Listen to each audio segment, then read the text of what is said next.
Hello Philippines and hello world. So welcome sa aking channel. So makikita nyo guys, naglalakad kami yan dito sa may station.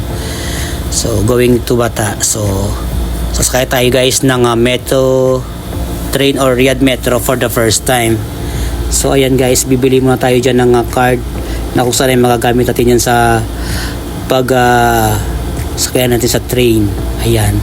Bali bumili pala ako dyan guys. Ano pala sa gas, bali 20 real, tapos may laman na sa 10 real. So ang cost kasi ng ano na yan is 4 real papunta, 4 real pabalik. So ayan guys, naghihintay na kami dyan ng train. So dito na kami ngayon sa single category, I mean dalawa kasing ano dito guys, dalawang category, may family saka single or bachelor. Natutuwa ako guys kasi nga na-amaze ako na walang driver yung train. So na ano talaga ako, nabigla lang ako kasi yun nga, umaandar na tayo. Ang galing guys kasi nga wala nga siyang driver. So ang nag-operate na siguro nito is computer or machine or automatic siya, parang ganon. Grabe guys, napakaganda ng train na to at saka napaka comfortable at malinis pa. Anyway, ang train pala to guys is nag-operate lang sa 1 year ago. So last year lang siya nagsimula. At saka ang from ano pala namin, from accommodation is 20 minutes lang siya from accommodation dito sa papunta sa Red Museum or sa Bata na pupuntahan natin. Ayan guys, ang ganda talaga. Napaka-accessible nito sa mga malalapit lang sa station na to papunta sa mga pupunta nila kagaya nga ng Bata. Sa hindi pa pala nakakaalam, ang Bata po ay puntahan ng mga OFW, ng mga kabayan natin dito sa Riyadh, Saudi Arabia, na kung saan ay doon ka pwede kung ano man na magbibili ka o magpapadala ka ng pera kasi doon yung sentro ng mga puntahan talaga ng mga OFW na kagaya ko.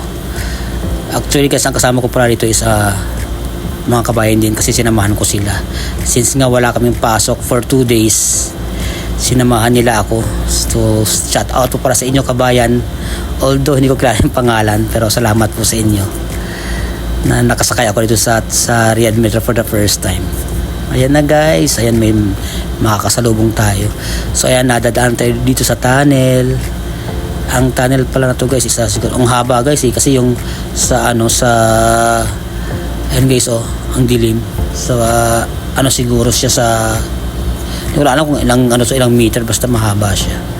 So ayan, medyo malapit na tayo sa ating pupuntahan na or sa station ng Riyadh Museum. Ayan, so we're here na. Dito tayo sa National Museum.